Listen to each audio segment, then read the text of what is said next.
We're watching tonight the resolution to censure Congresswoman Rashida Tlaib, who has recently tossed aside all facts, all reason to continue painting Israel as a monster. If you're in need of a refresher, this was the final straw that got her to this moment, riling up anti-Israel protesters outside of the Capitol earlier this month. And that's what's been really painful. It's just continue to watch people think it's okay to bomb a hospital where children. You know what's so hard sometimes is watching those videos and the people telling the kids don't cry. I'm like, let them cry. And there are protesters who actually took over the Capitol, we might add. Yeah. Congresswoman Marjorie Taylor Greene is the lead voice calling for censure, sharing with the bottom line why this is so important. She should be held accountable, and she will be held accountable. Not only is she a liar, she's a great actress, just like the protesters, or maybe we should call them insurrectionists, that came in the Cannon House building where my office is yesterday. And they took over. They were completely coordinated. They had practiced, and they knew what they were doing. A few moments later. On this vote, the yeas are 222, the nays 186. The motion is adopted. Without objection, a motion to reconsider is laid on the table.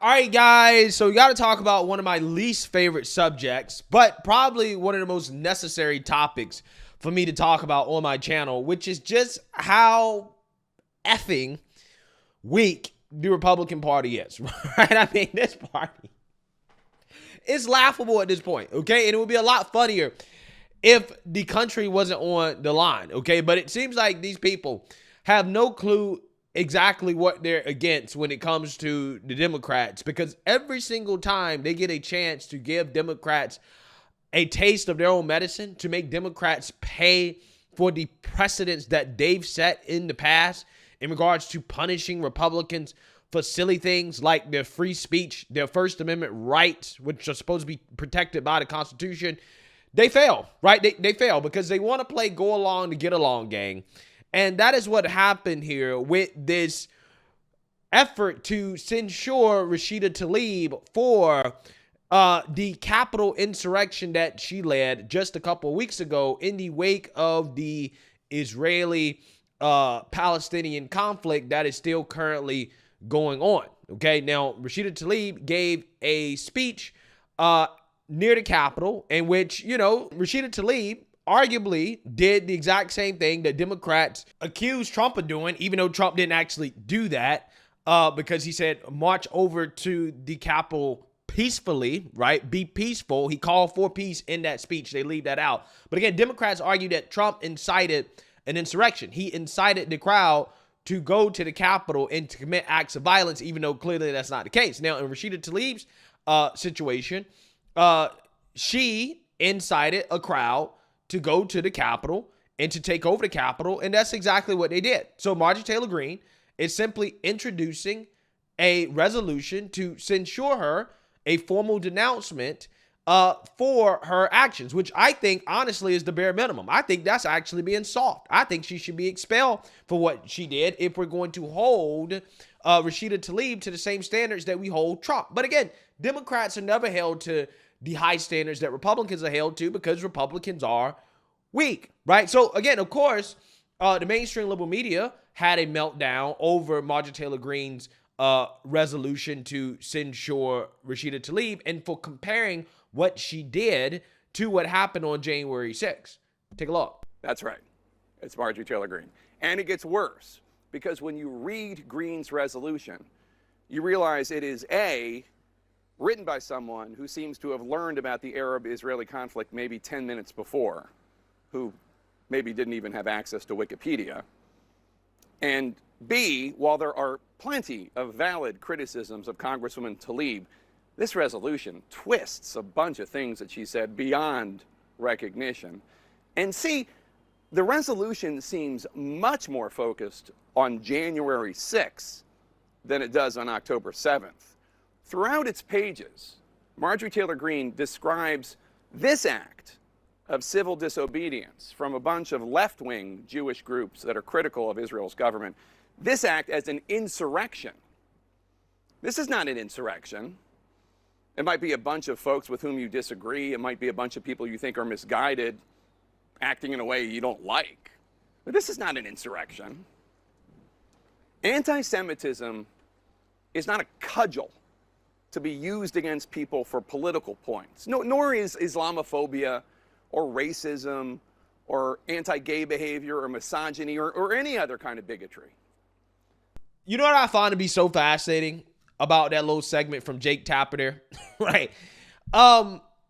He's clearly showing you the double standard, right? Left-wing protesters take over the Capitol because they don't agree with government policy. Okay. They don't agree with something that the government's doing. That's just civil disobedience. That's not an insurrection. When right-wing protesters or Trump supporters take over a Capitol because they don't agree with something that the government's doing, that's an insurrection. I mean, in my opinion, if you're going to call January 6th an insurrection, why can't you call this an insurrection? Now, again, nobody in regards to what happened on January 6th has actually been formally charged with insurrection. Not one of them. But they still call it an insurrection anyways. Okay? Now, in my opinion, in a sane world, right, where, both sides are held to the same standards, January 6th was not an insurrection. This is not an insurrection, right? But if we're going to call January 6th insurrection, which is what the mainstream liberal media does and Democrat Party does, then at the very least, be consistent and say that, well, we set the precedent. Protesters taking over the Capitol because they don't like government policy is an insurrection. Whether it happens on the left or the right, it's an insurrection, right? But again, that's not the standard here, okay? And now all of a sudden, according to, Jake Tapper, using bigotry as a cudgel for scoring political points, all of a sudden, that's also wrong as well, too.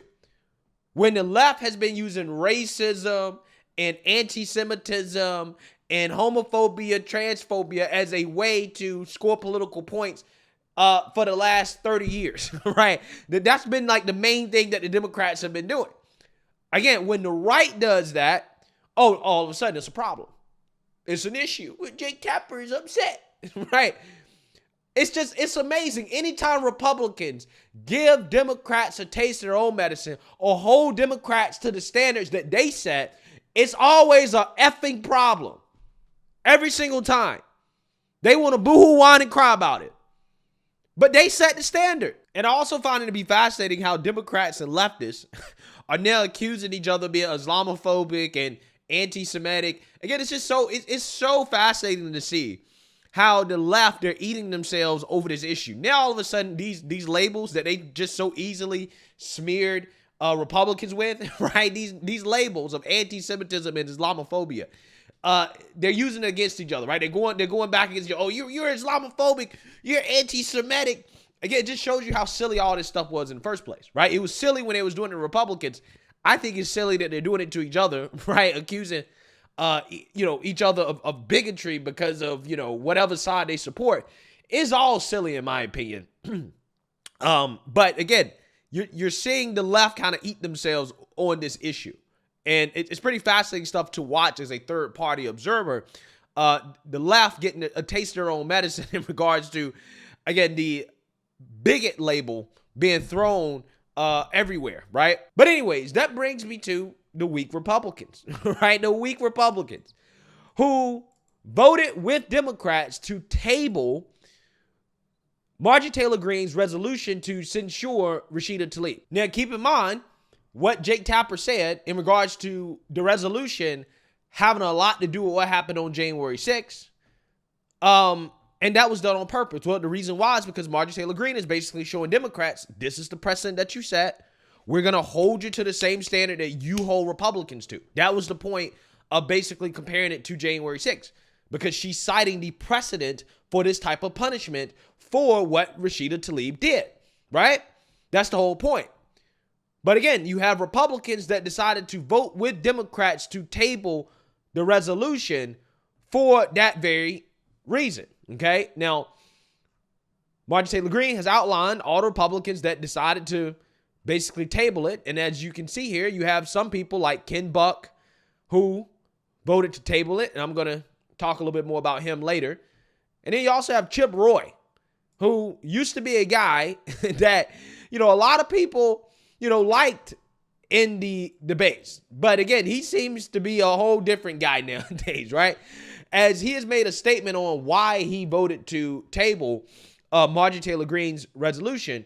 And again, it has to do with the fact that she's using January 6th as a precedent for why Rashida Tlaib should be punished. Let's read here. He says, quote, Rep. Rashida Tlaib has repeatedly made outrageous remarks towards Israel and the Jewish people. Her conduct is unbecoming of a member of Congress and certainly worthy of condemnation, if not censure. However, tonight's feckless resolution to censure Tlaib was deeply flawed and made legally and factually unverified claims, including the claim of leading an insurrection. Is that not what Democrats did to Trump, right? And Trump supporters? Is that not what they did? Okay. Quote, I voted to table the resolution. In January 2021, the legal term insurrection was stretched and abused by many following the events at the Capitol. We should not continue to perpetuate claims of insurrection at the Capitol, and we should not abuse the term now. Rep. Roy. Again, guys, this is why the Republican Party loses. Because they're afraid to hold Democrats to the standards that Democrats have set. This guy is basically saying, well, I don't like what Democrats did, so therefore I'm not going to do it back to them, right? We don't live in that world because that's not going to change how Democrats move. Democrats are currently trying to lock up the former president of the United States for his constitutionally protected speech, okay? They are trying to lock up and jail political opponents. They're censoring speech online. They're weaponizing the government to do it, and you got these... I can't even say it, right? You have these weak Republicans trying to play go along and get along and say, well, I don't agree with what the Democrats did, and I just don't want to do it back to them because I just think it's wrong. Well, how the hell are you supposed to correct a problem if Democrats know that they can stretch and abuse the legal definition of insurrection and get away with it because they know you're not going to punish them back? So how are you ever going to fix the problem? They're going to continue to do it because there's no punishment for them doing it. Let's look at what happened in 2021, right? When they decided to remove Marjorie Taylor Greene from all her committees. Look how Democrats voted. Every single Democrat voted for it. 11 Republicans joined them. Now, why did they remove Marjorie Taylor Greene from all her committees? Literally because of things that she said before she was elected into Congress. This is what they did. They literally voted to punish Marjorie Taylor Greene for her constitutionally protected speech for things that she said before she was in Congress. Before. Every single Democrat voted for it. Every single one. But when it comes to simply giving a formal denouncement to Rashida Tlaib for inciting a crowd of rioters to go to the Capitol, to take over the Capitol, something that, again, Democrats tried to impeach the president for. They're still trying to lock him up for doing that, right? They're trying to lock him up for it. Republicans can't even come together to punish Rashida Tlaib for that. And this is why we lose, right? 20 Republicans voted against it. 12 were absent, aka 12 Republicans didn't have the cojones to even take a position on it. And 0 Democrats voted for it. Again, this is what we're dealing with here, guys. This is what we're dealing with. Every chance the Republicans get to teach the Democrats a lesson about setting these types of precedents, they don't do it. They fold every time. Can't do it. Again, you think that Jamal Bowman is going to be removed from Congress for pulling the fire alarm and disrupting an official proceeding, which we know he did. We know he lied about it. Okay, we have it on video. We have all the evidence in the world, right? This Congress, this Republican, they're not going to have a vote on it, and they're probably not even going to censure him for it. They're not going to. They're not going to. Okay, because again, they want to play go along to get along. But, Democrats, again, best believe if a Republican did that, he will be out the door, right? Out the door, gone. But I do have some good news for you guys. Again, Ken Buck, the traitor from Colorado, who voted against Jim Jordan becoming Speaker of the House, who was just a pain in the ass, really, when it has come to a number of issues within the Republican Party. He's decided that he's going to retire and step down, right? He's quitting, right? Because he doesn't like how Republicans talk about January 6th in the 2020 election. How are you feeling about the party as it tries to regroup following two damaging speaker battles exposing deep rifts? Yeah, I think the party will come together. We obviously have a lot of very important issues with Israeli funding, Ukraine funding, the continuing resolution that we need to pass. I think there are a lot of major issues that we will unite behind. But how do you unite behind decisions, complicated decisions with such a thin margin? What about your own role? Yeah, well, I have decided, Andrea, I'm not going to seek re-election. You too? Yeah, I am joining Kay and probably some others in the near future, but I've decided that it is time for me to do some other things. I'm always have been disappointed with our inability in Congress to deal with major issues, and I'm also disappointed that the Republican Party continues to, rely on this lie that the 2020 election was stolen and rely on the January 6th narrative and the political prisoners from January 6th and other things. If we're going to solve difficult problems, we've got to deal with some very unpleasant truths or lies and make sure that we project to the public what the truth is. Yeah, so that's the one speck of good news out of all this, is that some of these traitors are seeing the writing on the wall and they're stepping down because they know they're about to get primary, right? They're about to get primary. And, this is what happens when you go against the will of the people, when you go against your constituents. Again, you're not going to be looked upon favorably. And again, these people should step down, because the reason why we're not getting shit done, the reason why we're not moving in the right direction is because of people like this guy, right? And again, when, you got a layup here, censure Rashida Tlaib, okay? This guy votes not to do it, okay? He votes to table it. When, again, we're dealing with a Democrat Party that is essentially trying to destroy the Republican Party, right? They don't care. And this is how y'all trying to fight, right? You fight like this. So again, if you ain't got the cojones to actually fight this fight, then hey, you got to go. You should step down. You should retire. And apparently, there's a handful of them that are stepping down, and they should, right? Step down. Get out the way, right? So we can vote some people into office that are actually going to fight and going to give the Democrats a taste of their own medicine, right? It's really that simple. Now, again, I want to be clear about this. In the ideal world, Rashida Tlaib, I don't think she should be censured for what she did. But again, in the ideal world, I don't think Trump should be facing punishment for what he did, okay? The main reason why Rashida Tlaib should be censured is to hold Democrats to the standard that they set. This is the new standard. You guys set the standard, right? Jamal Bowman, when he pulled a fire alarm, he should be held to the same standard that the Republicans and the Trump supporters that, protests at the Capitol were held to. Hold him to the same standard.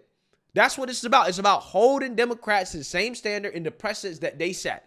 Republicans can't even do that because, again, they want to play go along and get along with the Democrats. I think some of these guys, they're afraid of Democrats, right? Again, in my ideal world, we wouldn't be doing any of this. But unfortunately, we don't live in an ideal world anymore. Democrats set the precedent, and you have to make them pay for it. You have to punish them for it every chance you get. That's how you stop it. Otherwise, you're going to continue to get ran over by Democrats. Democrats are going to continue to win because, again, they have no issues voting in unison to get rid of Republicans any chance they get. They don't care. So, with that being said, again, there's some good news, there's some bad news, but again, I think overall the takeaway is that this party's weak. They're weak, man, and until they get tougher, I don't really see things getting much better, right, in regards to making the Democrats pay for the precedents that they've set in the past. So, hey, let me know what you guys think. Make sure you like, comment, and subscribe. Most importantly, share a Black conservative perspective. Peace.